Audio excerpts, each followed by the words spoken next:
Kardec deu como as causas primárias ou primeiras, nós vamos encontrar nesta primeira parte três grandes temas: Deus, Espírito e matéria. Esse é o tema que a gente vai rapidamente passar agora à tarde, principalmente estudando os dois itens, Espírito e matéria, do nosso livro, que é tema do nosso livro, onde a gente escolheu trabalhar essas três temáticas. Aqueles que nos acompanham sabem que a gente escreveu um livro explicando a ordem didática de O Livro dos Espíritos, em que a gente explica o índice da obra. Neste mesmo livro que explicamos o índice, também explicamos a introdução da obra. E no segundo livro agora, dando continuidade, nós explicamos a primeira parte de O Livro dos Espíritos.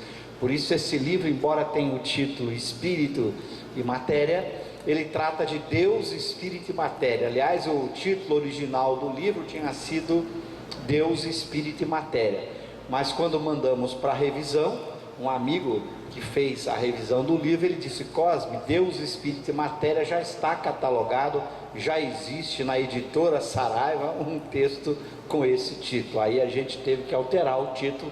E eu falei: bom, então tiremos a palavra Deus e deixemos Espírito e Matéria, já que a gente trata muito no livro de Espírito e Matéria, e olhamos Deus também do ponto de vista de Espírito e Matéria.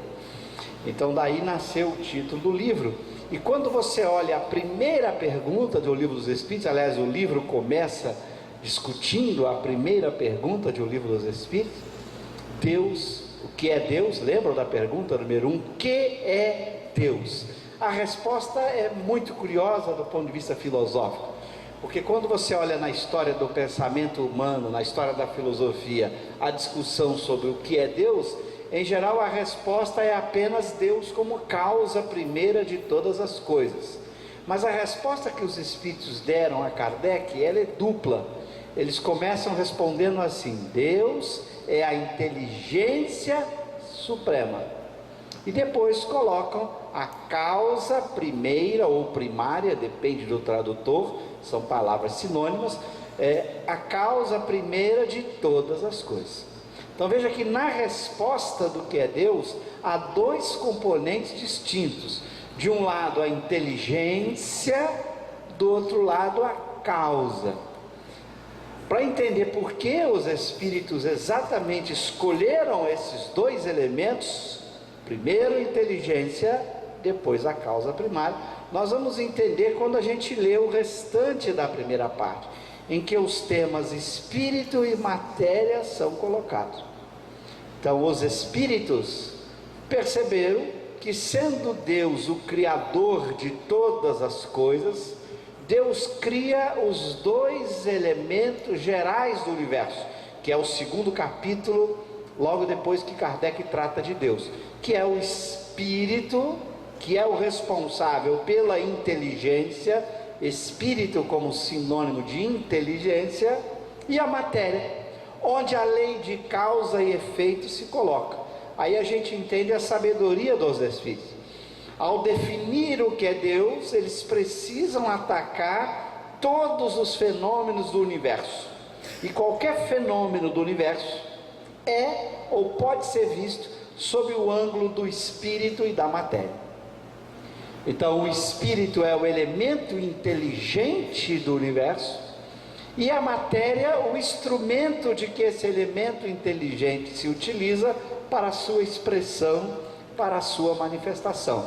Ora, se Deus é o criador de todas as coisas, e se todos os fenômenos do universo envolvem espírito e matéria, era óbvio que a definição de Deus tinha que envolver o componente do espírito, que é a inteligência, e o componente da matéria, que é o processo de causa e efeito, que a gente explica com detalhes no nosso livro. Com uma hora aqui não vai dar tempo da gente entrar em todos esses detalhes. Mas já na primeira pergunta do Livro dos Espíritos evidencia algo importante: a preocupação dos espíritos em destacarem na própria definição de Deus estes dois elementos fundamentais do universo. e a ordem na qual os espíritos utilizaram para definir Deus. Eles começaram dizendo que Deus é a inteligência suprema, depois eles falaram que é a causa.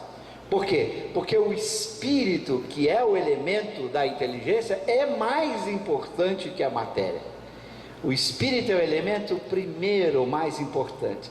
Ele é tão mais importante que na própria filosofia, mesmo os filósofos materialistas, quando vão dar uma definição filosófica de matéria, eles fazem a definição de matéria a partir da noção de espírito.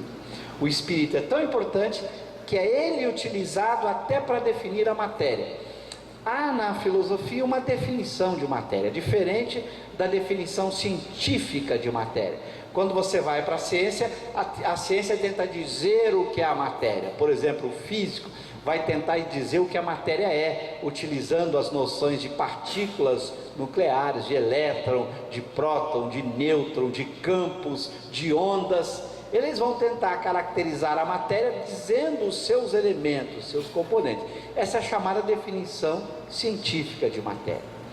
Mas essa definição ela muda com o progresso da ciência, com o desenvolvimento da ciência. Se a gente vai estudar a ciência no século XIX, a matéria era formada de átomos. E átomos eram pedacinhos pequenos da matéria, sólidos, que formavam as substâncias compostas que dariam origem a toda a matéria. E eles pensaram em vários tipos de átomos diferentes. Estou falando do século XIX. O átomo de oxigênio, o átomo de hidrogênio, de ferro, de cobre, de zinco. Então a matéria era formada de átomos, partículas. A palavra átomo significava não divisível, não, tomo divisível, não divisível. E essas partículas, bolinhas rígidas, combinadas entre si, formavam toda a matéria, tudo aquilo que existe. Mas eles perceberam logo depois no início do século XX, a partir do ano de 1900, quando Lord Rutherford fez as primeiras experiências para tentar olhar dentro do átomo, ele descobriu que esse átomo não era bolinha rígida, ele era formado de outras partículas, de elétrons, de nêutrons, de prótons. E depois, na medida que os aceleradores de partículas foram construídos no século XX e no século XXI, não para de descobrir novas partículas. São centenas e centenas de partículas dentro do átomo. Então, o homem cientificamente vai mudando o que é a matéria, mas a filosofia gosta de dar uma definição mais estável, que não dependa da ciência.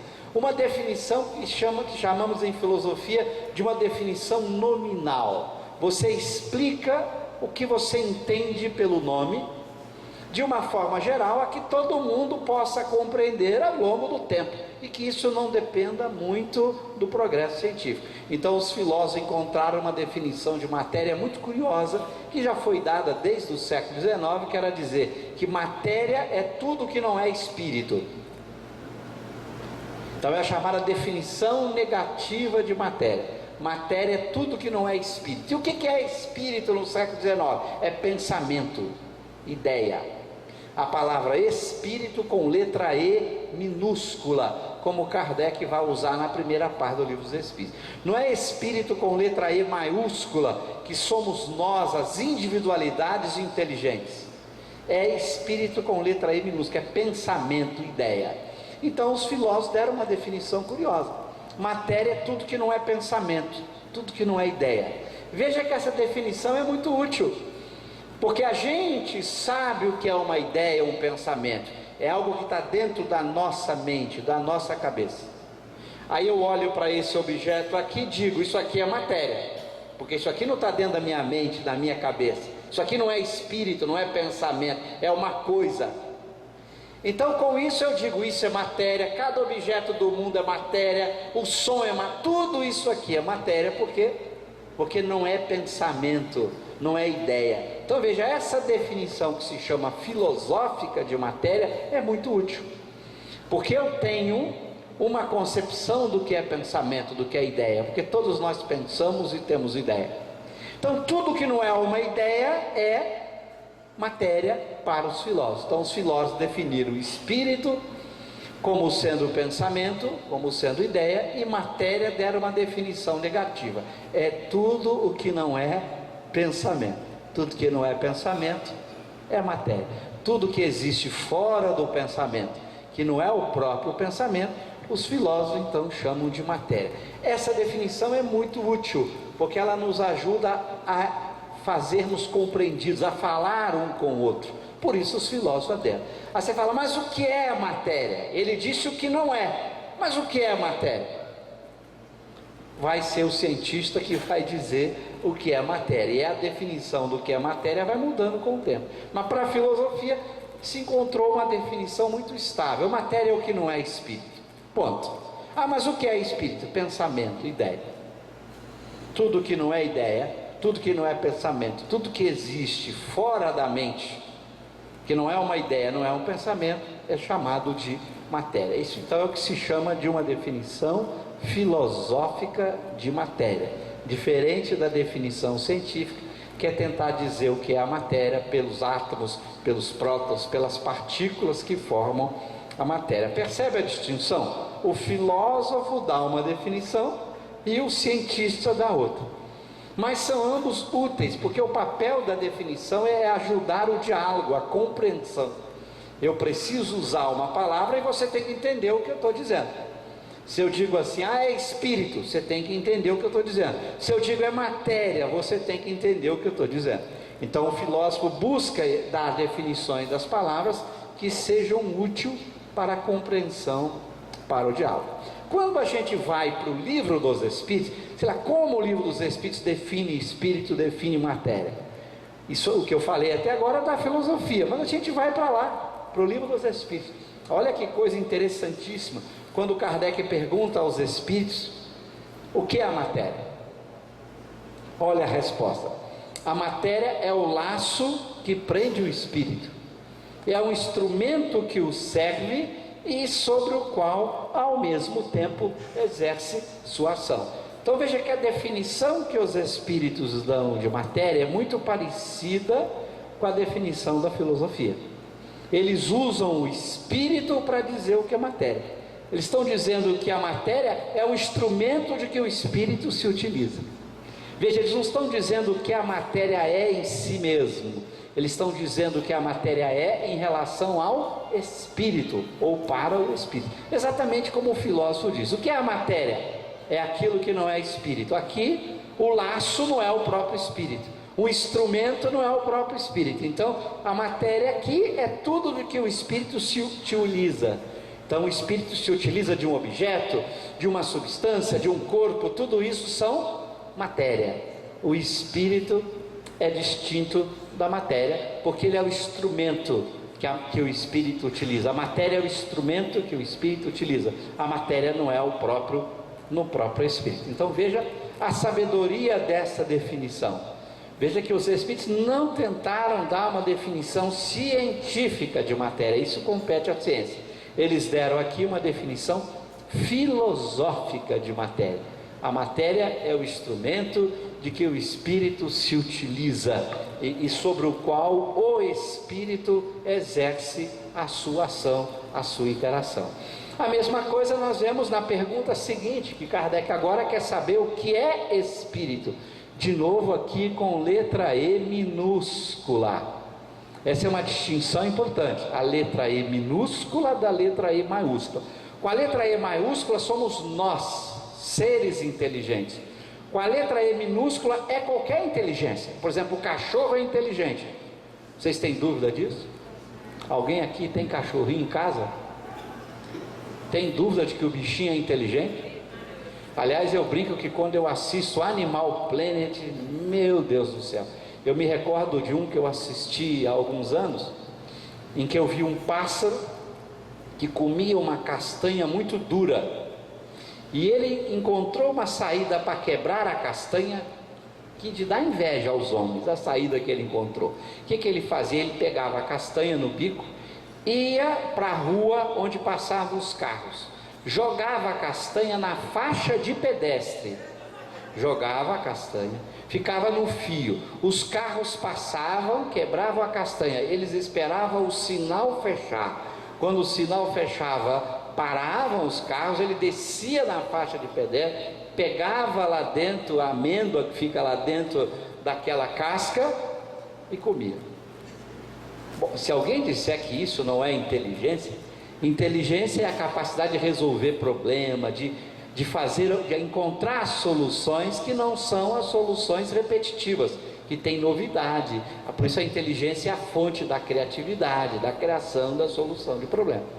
Claro que é uma inteligência rudimentar quando comparado com a inteligência humana, mas é um nível de inteligência.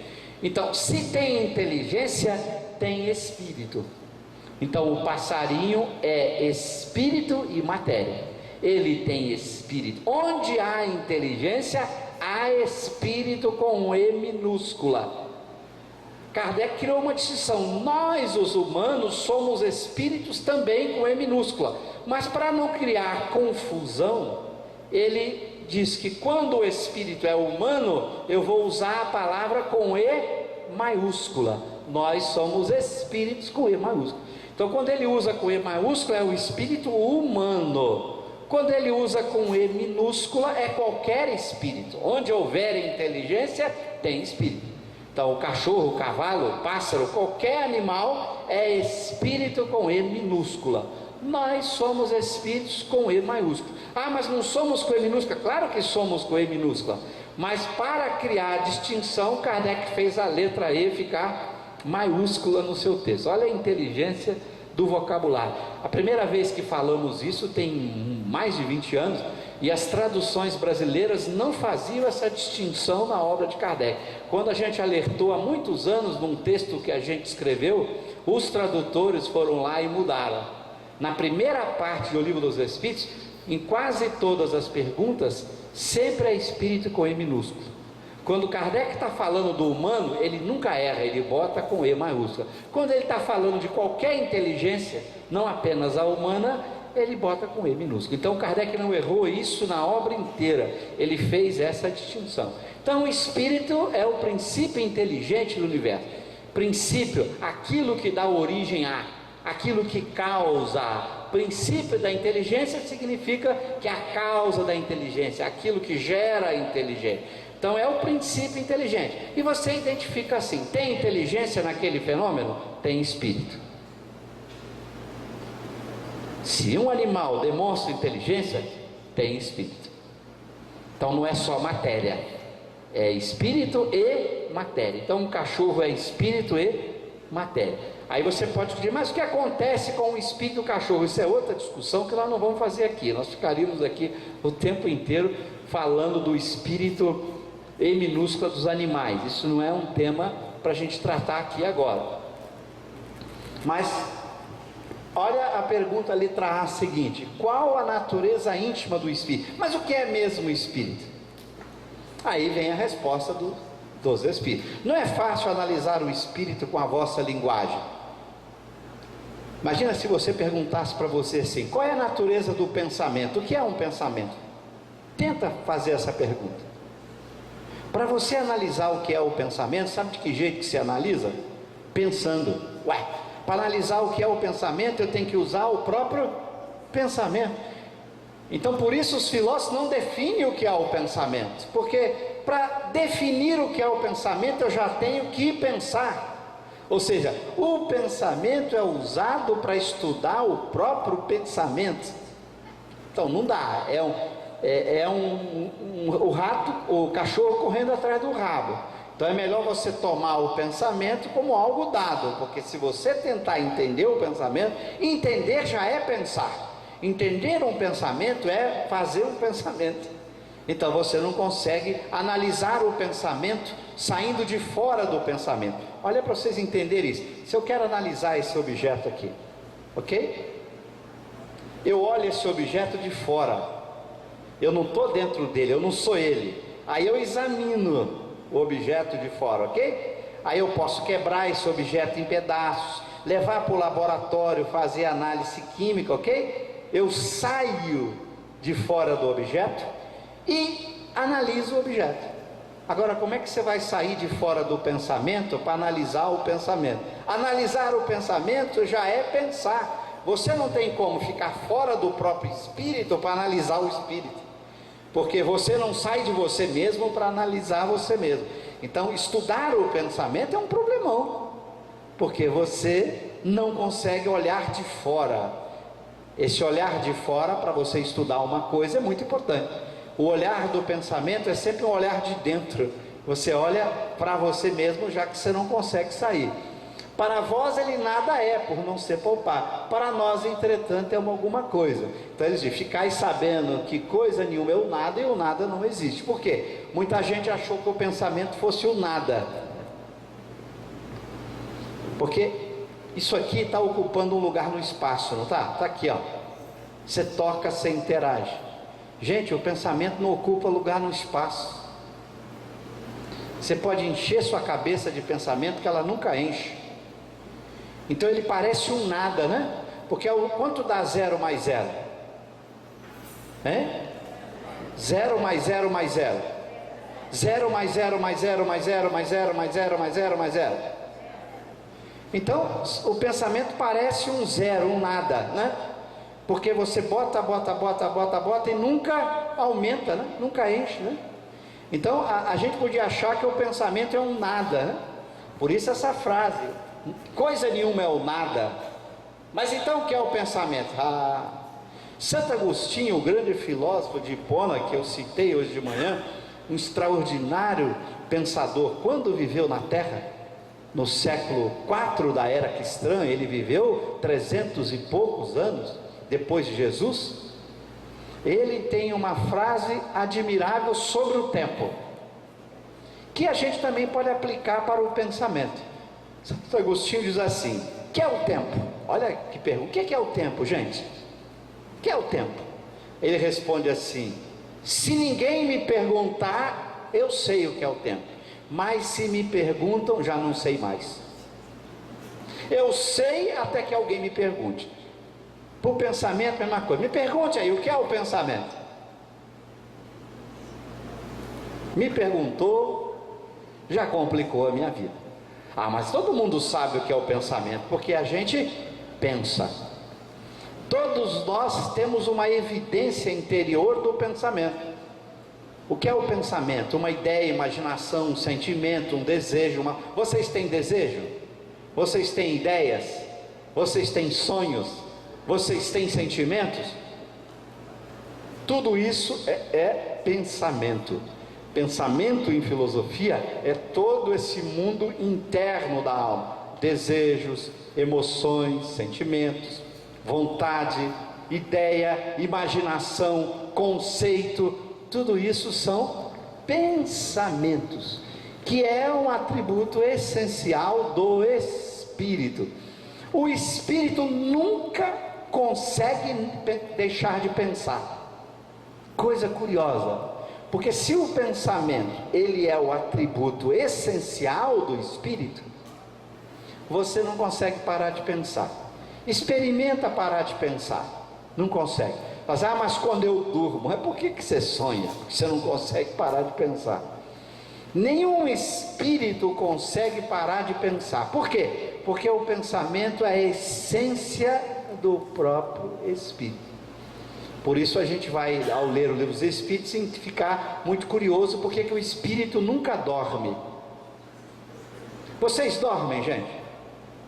Vocês deviam responder para mim, o que você está chamando de vocês? Se vocês estão me perguntando o meu corpo dorme. O espírito, você nunca dorme. Mas você nunca cansa? Quem cansa é um corpo, é matéria. Pensar é pensar. Pensamento você nunca deixa de pensar em momento nenhum. Porque se você deixasse de pensar, você deixaria de ser. Suponha que a extensão, o ocupar lugar no espaço, fosse a essência da matéria. A matéria ia poder deixar de ter extensão? Deixar de ter extensão, ela desapareceria. Se o espírito deixasse de pensar, ele deixaria de ser. E esta não foi uma liberdade que Deus nos deu. Deus criou o espírito com a liberdade de desejo, de vontade. Experimentem usar a liberdade de vocês para não existir, para deixar de pensar. Experimentem. Quando você tenta deixar de pensar, o que acontece? Você continua pensando.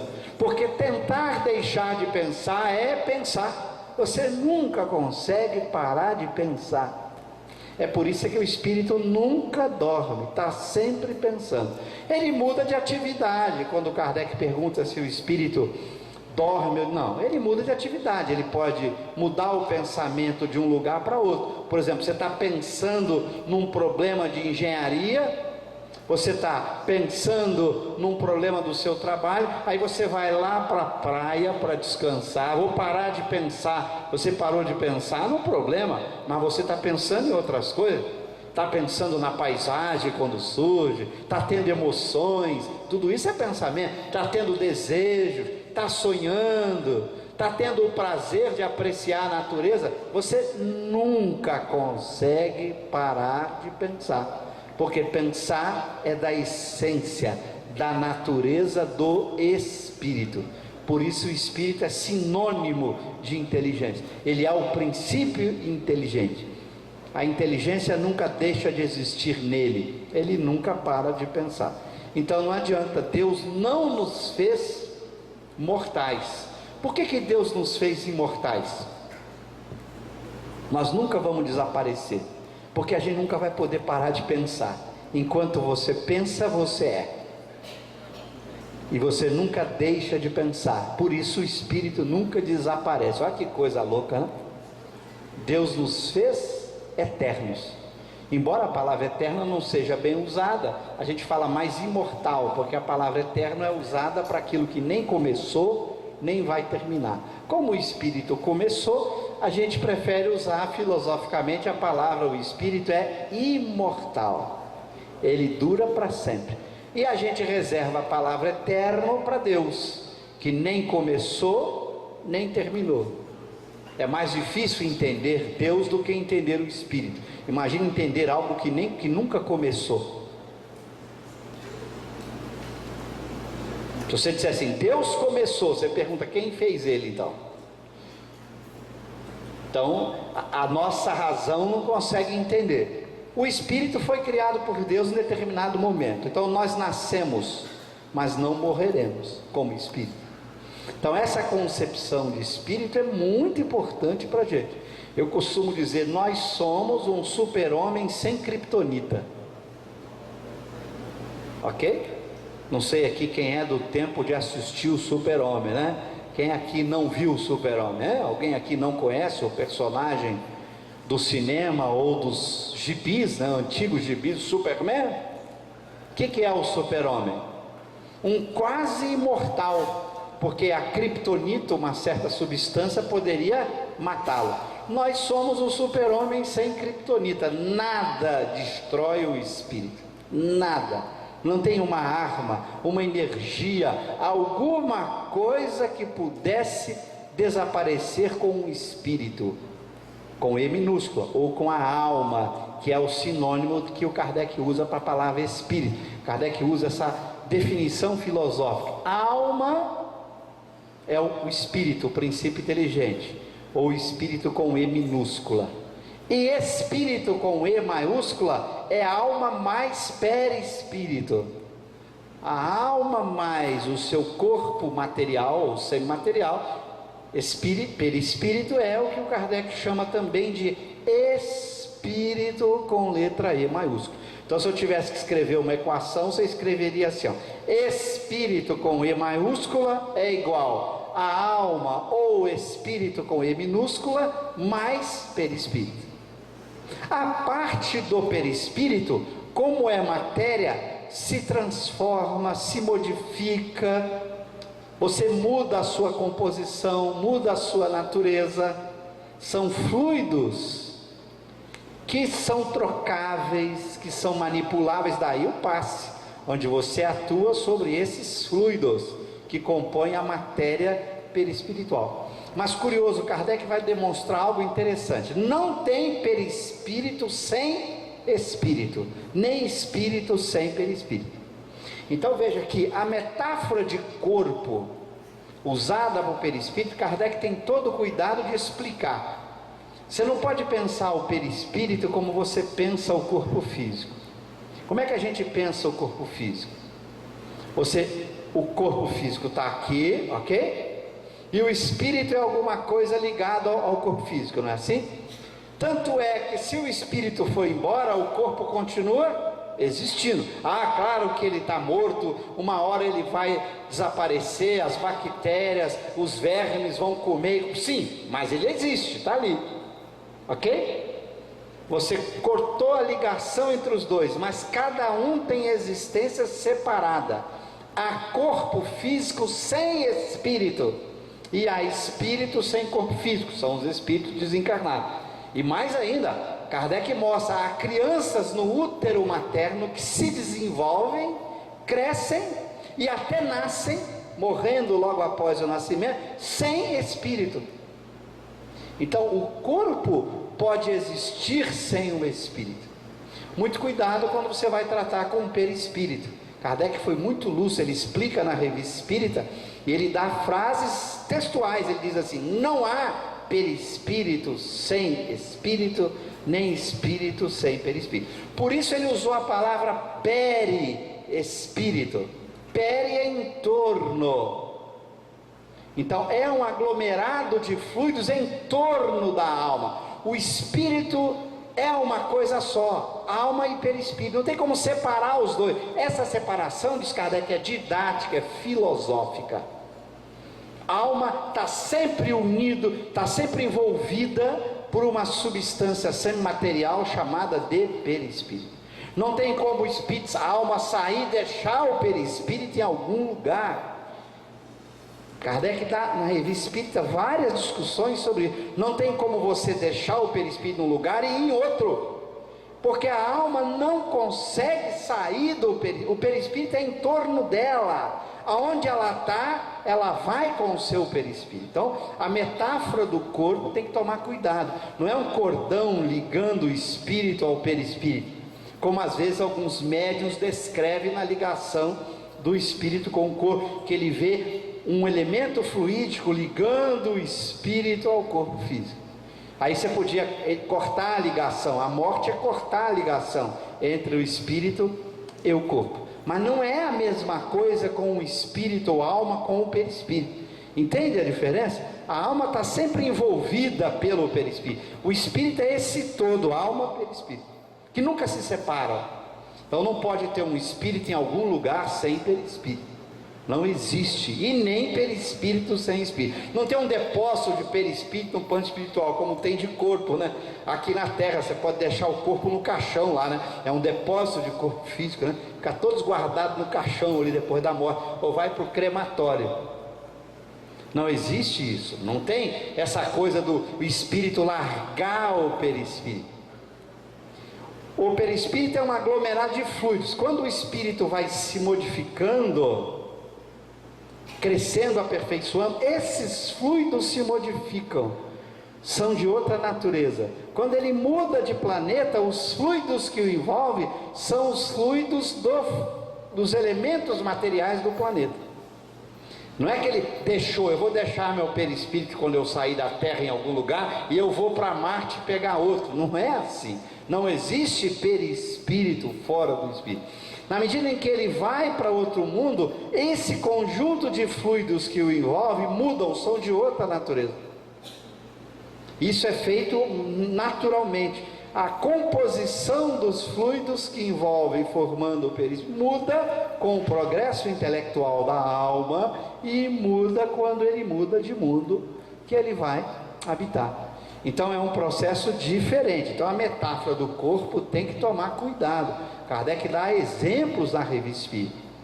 Ele inclusive descreve um caso curioso da Revista Espírita, de um médico desencarnado que vem na reunião mediúnica e descreve um sonho, um fenômeno que aconteceu com ele. Ele diz assim: eu estava dormindo como espírito em algum lugar, e me vi em outro lugar, conversando com vários outros espíritos. E engraçado, diz ele, quando eu conversava com esses espíritos, eu achava que esses espíritos com quem eu estava conversando era eu mesmo, mas eu tinha certeza, diz ele, que eu estava dormindo no lugar, deixei meu perispírito e fui para um outro lugar conversar. Bom, isso contrariaria tudo que Kardec havia colocado. Então Kardec escolhe, ele dita essa mensagem na Revista Espírita. Pouco tempo depois, o mesmo Espírito vem esclarecer. A mensagem criou um reboliço, porque ela criou um problemão. O mesmo Espírito depois, olha, eu procurei me informar o que aconteceu e agora vem explicar para vocês. E aí ele explica algo interessantíssimo. Espírito, seu anjo guardião, utilizando do magnetismo, colocou esse espírito num estado mental em que ele se imaginou dormindo, deixando o perispírito e na verdade conversando com ele mesmo em vidas passadas. Tudo se passou na mente dele. Ele não dormiu e foi para algum lugar. Na verdade, os espíritos o magnetizaram e fizeram ele ver ele mesmo em várias existências anteriores. Então ele se viu em várias existências anteriores com os corpos daquelas existências anteriores. Por isso que ele conversava com ele mesmo, e cada vez que ele conversava, ele achava que estava conversando com alguém diferente, mas era ele numa outra vida. Então tudo se passou na mente dele, era uma imaginação produzida por efeito magnético de um outro espírito. Aí ele explica, opa, ficou tudo bem feito, tudo entrou de acordo. Então Kardec alerta, muito cuidado quando um espírito descreve alguma coisa. Não olhe a descrição ao pé da letra, procure a explicação, porque se você estudasse a descrição ao pé da letra, você ia achar que você pode deixar o perispírito num lugar e ir para outro. E o próprio espírito que descreveu, eu me vi assim, mas isso foi uma ilusão da sua própria mente, no fenômeno magnético, que o espírito levou a pensar como se ele tivesse ido por um outro lugar conversar. Na verdade não se passava de um sonho magnético provocado por um outro espírito. Então ele nunca saiu do perispírito, nem poderia sair, porque o perispírito é um aglomerado de fluidos em torno do espírito. Então o espírito nunca deixa o perispírito em lugar nenhum, ele sempre está envolvido por esse aglomerado de fluidos. Então Kardec vai explicar, veja que é coisa muito simples, né? Eu não posso tratar o perispírito como eu trato o corpo físico, é muito diferente. Eu explico todos esses detalhes lá no livro. Mas esse espírito com I minúsculo, que é a inteligência, dá origem a nós, somos os espíritos com I maiúsculo, e é muito importante a gente conhecer a nós mesmos, o que é esse espírito com I maiúsculo, mas conhecer não agora sabendo fisicamente que eu tenho um perispírito, que eu sou um ser inteligente, conhecer moralmente. E agora, quais são os elementos morais que Kardec nos ajuda a entender as diferenças entre os espíritos? O que diferencia eu de vocês, vocês de mim? O que diferencia cada uma das pessoas que estão presentes? O que diferencia a gente de um Allan Kardec, de um Santo Agostinho, de um Espírito de Verdade, de um Jesus? Então Kardec vai criar em O Livro dos Espíritos aquilo que ele chamou de, para a gente encerrar, aquilo que ele chamou de escala espírita. Eu tenho DVDs específicos para aprofundar essa escala espírita, uma das peças mais importantes da obra de Kardec e que a gente não presta atenção. Vocês têm que sair daqui e estudar a escala espírita. Na escala espírita está aí, está no Livro dos Espíritos, dos itens 100 a 113, são 13 itens que a gente tem que mergulhar com calma. Não vou fazer isso aqui, eu botei tudo num quadro resumido para que vocês possam ter uma ideia. Aqui a gente vai ter as explicações das diferenças entre cada espírito, ok? Kardec vai dividir os espíritos aqui no meio aqui em 3 ordens. espíritos imperfeitos, espíritos bons, espíritos puros ou perfeitos. Essas são as 3 ordens evolutivas. É o nome que Kardec dá, ordem. Esquece por enquanto a primeira coluna aqui, vamos pegar do meio para lá. Essas 3 ordens que mostram diferenças entre os espíritos. As diferenças fundamentais estão escritas na coluna aqui. Então olha, o que é um espírito imperfeito? É aquele que tem predominância da matéria sobre o espírito. Como todo espírito interage com a matéria, tem um elemento material nele, que é o perispírito. Se a matéria predomina sobre o espírito, ele é um espírito imperfeito. Mas aí você vai me perguntar, mas o que significa a matéria predominar sobre o espírito?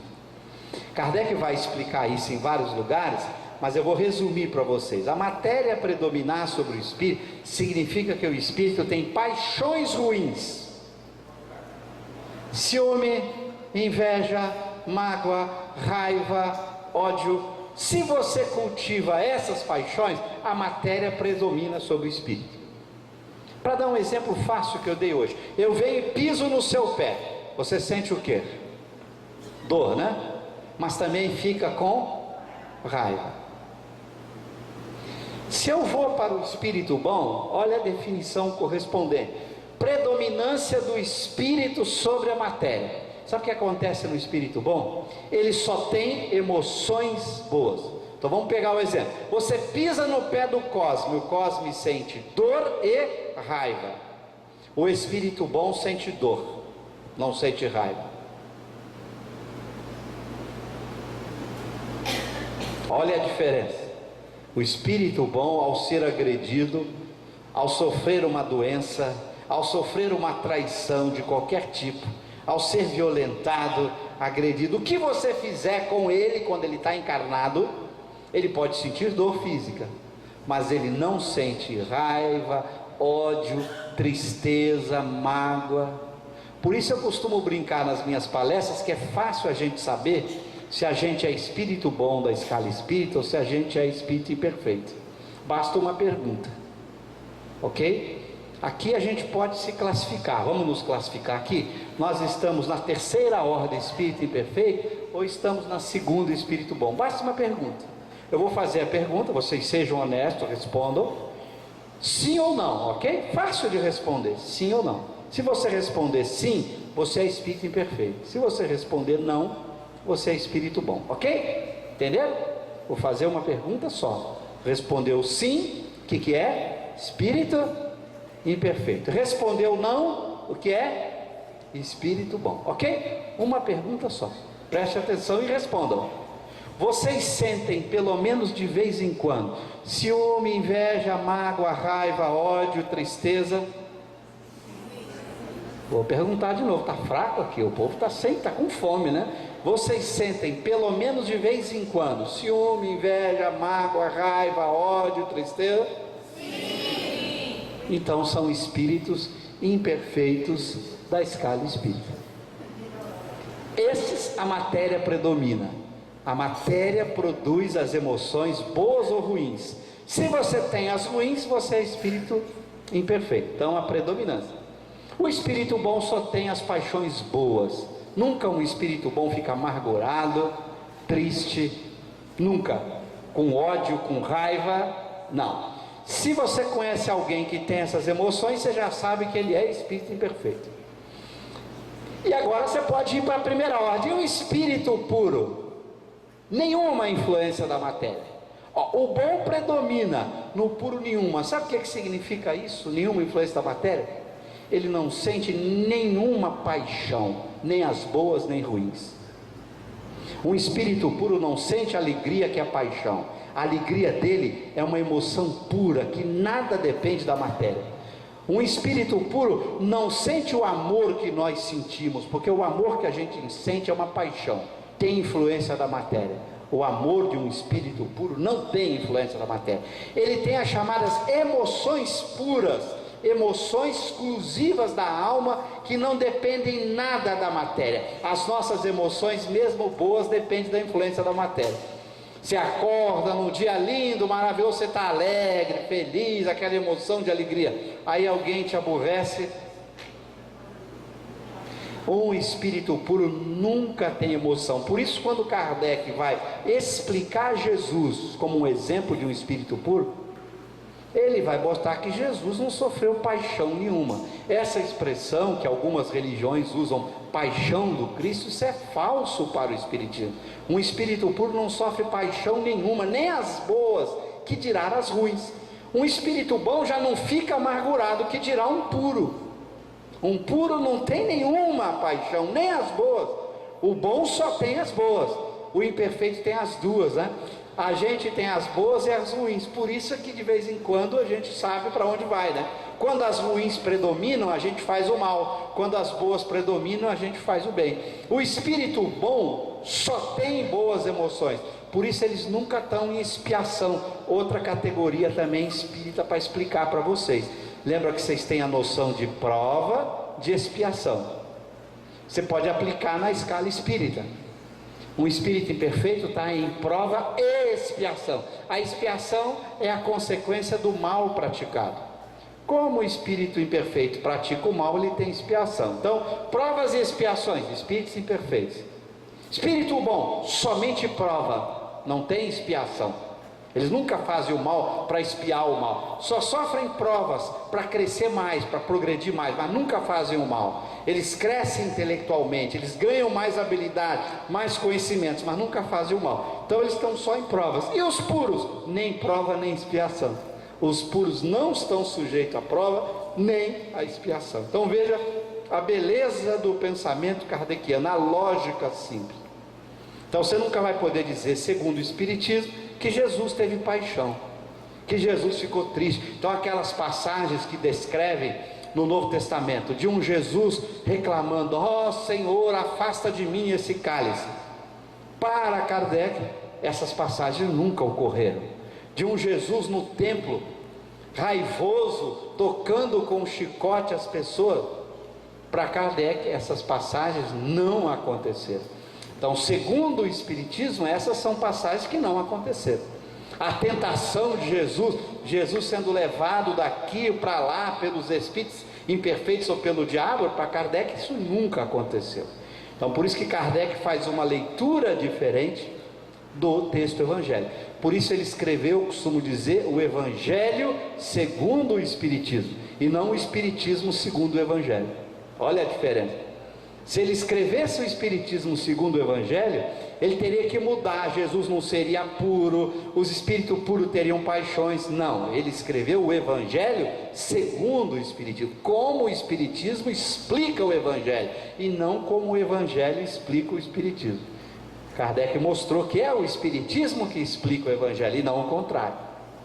O Espiritismo se apoia nas leis naturais. O Evangelho são escritos dos homens, que têm coisas boas, mas tem coisas que foram deformadas ao longo do tempo, como por exemplo a tentação de Jesus. Isso é falso. Jesus, como espírito puro, jamais poderia ser tentado. Jamais um espírito inferior pode dominar um espírito puro. Então, para Kardec, essas são metáforas. E Kardec, quando vai tratar, por exemplo, da tentação de Jesus, ele conversa com João, o evangelista espírita, que vem dizer que essa tentação é uma parábola, que os evangelistas, e talvez ao longo do tempo os copistas, aqueles que copiaram o texto, não colocaram como uma parábola. Então João vem dizendo, aquilo é uma parábola sobre a tentação dos homens, e não um fato sobre a tentação de Jesus, embora o texto está descrito como se fosse um fato. Então Kardec leu o Evangelho segundo o Espiritismo. Então o espírito puro, por não sofrer nenhuma influência da matéria, não tem nenhuma paixão, só tem as emoções puras boas. O espírito bom tem as paixões boas, e o espírito imperfeito, nós temos as boas e as ruins. Por isso nós temos a propensão para o mal. Já o espírito bom só tem o desejo do bem. O desejo é o que move, o que leva o indivíduo a agir. O espírito bom só tem desejo do bem. A gente tem os dois, né? O do bem e do mal, né? A gente está desejando muito bem para uma pessoa, daqui a pouco ela nos trai, elas nos maltratam, a gente continua desejando caridade para ela, né?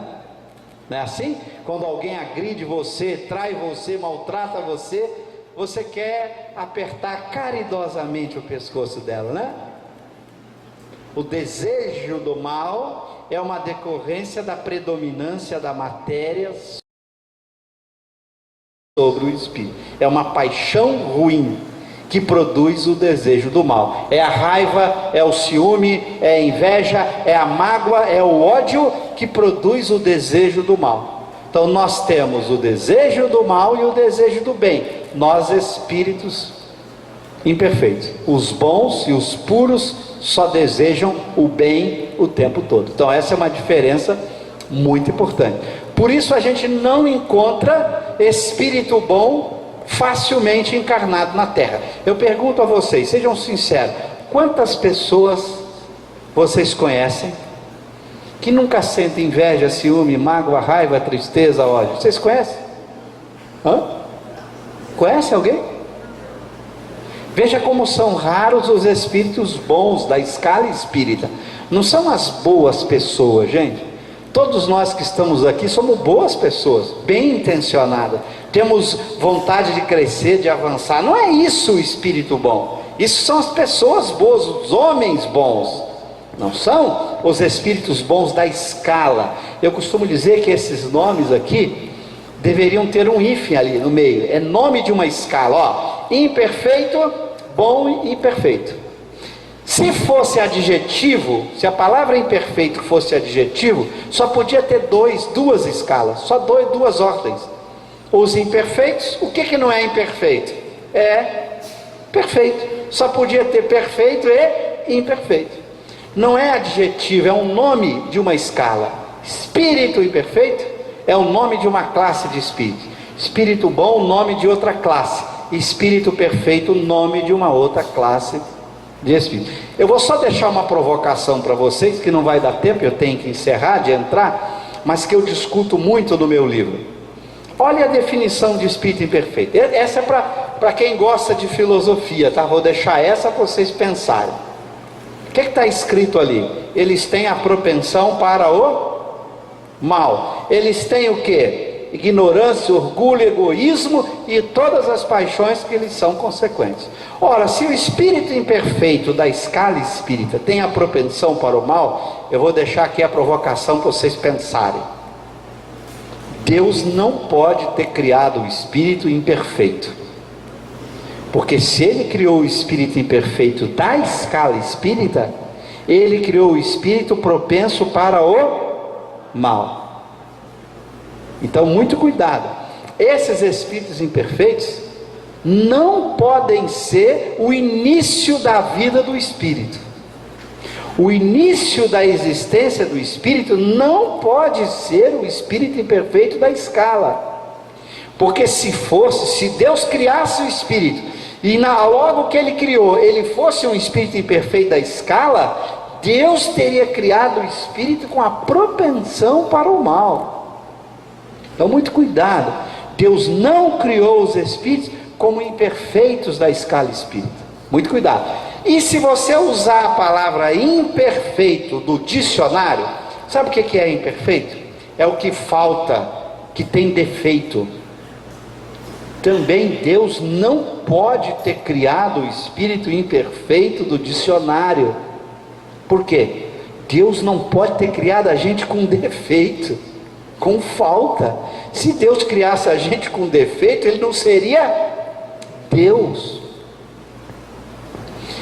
Eu não vou explicar o detalhe, só vou dar a dica para vocês, porque daria demorado. Por isso Kardec e os espíritos que orientaram a construção da obra tiveram um cuidado com o nome. Ele diz assim: Deus criou os espíritos simples e ignorantes. Olha a sabedoria. Os simples e os ignorantes não são esses imperfeitos da escala, e nem esses simples e ignorantes se encaixa na terceira ordem. A terceira ordem é um espírito muito velho, muito distante ainda do simples e ignorante. Nós nos tornamos imperfeitos da escala espírita por vontade própria. Nós não fomos criados imperfeitos na escala espírita. Nem imperfeito do dicionário, no sentido de que temos defeito ou falta. Eu explico isso com cuidado. Não temos defeito, não temos falta. Ninguém falta nada, ninguém tem defeito, porque Deus não erra. Mas também não fomos criados imperfeitos da escala espírita, porque Deus não nos criou propenso ao mal. Por isso o cuidado de Allan Kardec é explicar a evolução do espírito, como o espírito evolui. Quando ele foi criado simples e ignorante, ele evolui, e de que maneira se dá essa evolução, para você entender a escala espírita. Não dá tempo de explicar isso para vocês, mas isso é uma provocação para que a gente tome cuidado quando vai ler a obra de Kardec. Ela é de uma lucidez impressionante, e o cuidado com as palavras, e como Kardec explica a evolução. Só para não deixar vocês com tanta água na boca, né, porque é muito detalhe aí, você pode ter a seguinte situação: o espírito é criado simples e ignorante, evolui, vira espírito bom, evolui, vira espírito puro, nem passa pelo espírito imperfeito. Então você pode ter uma evolução que não passa pelos espíritos imperfeitos, vai de bom para puro.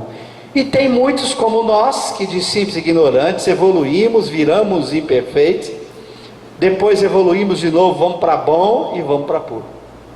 Nós somos os filhos transviados de Israel, que o Espírito de Verdade vai muito bem dizer na mensagem: venham como outrora os transviados filhos de Israel. Por que transviados filhos de Israel?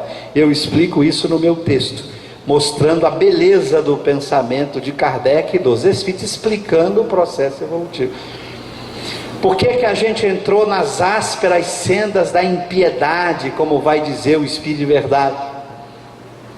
Os homens que entraram nas ásperas sendas da impiedade, a gente explica isso, mostrando o processo evolutivo. O que eu quero apenas aqui para encerrar, mostrar a importância de se estudar o espírito, entender bem o que é o espírito para Allan Kardec.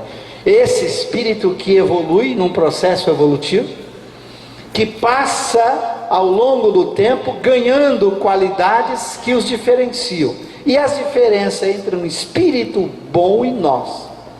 E Deus foi tão sábio que, para que a gente pudesse avançar, nos deu um espírito bom ligado a todos nós.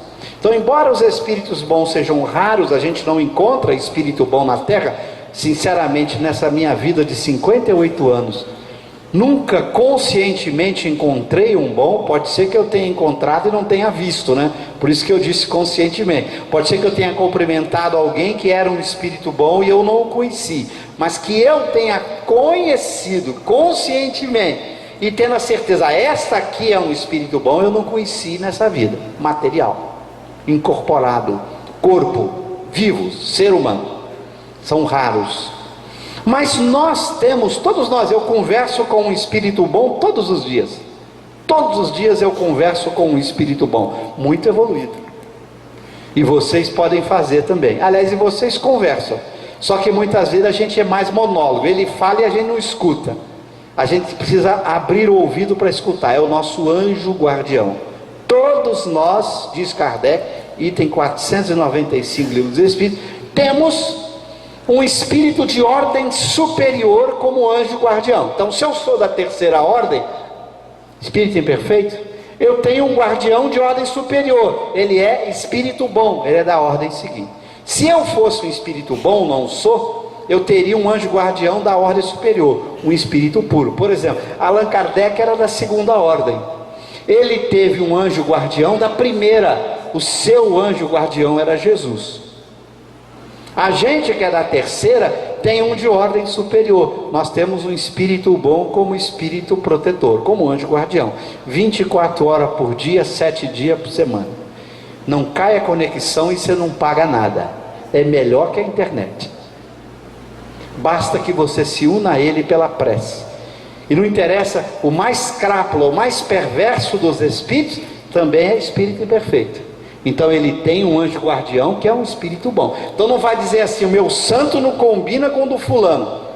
O seu santo combina perfeitamente com o santo do fulano, porque ambos são espíritos bons. Se você está chamando de santo o seu anjo guardião, Os anjos guardiães todos se dão entre si, porque todos são espíritos bons que só cultivam os sentimentos bons, nunca sentem inveja, ciúme, mágoa, raiva, ódio.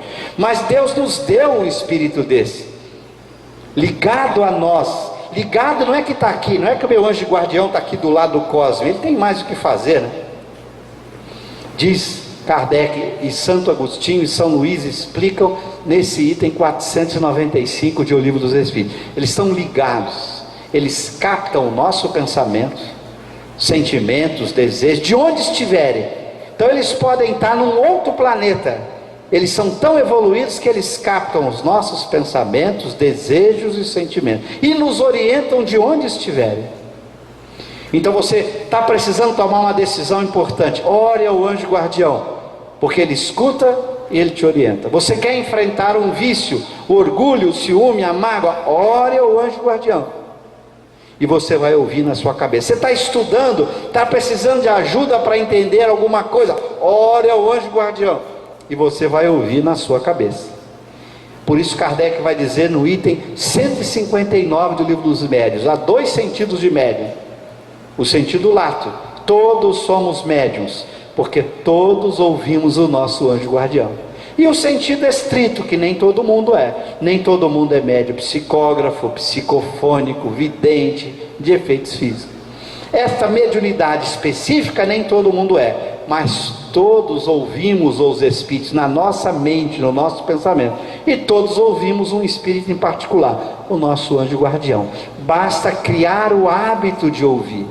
Por isso a importância da prece constante. Está numa dificuldade?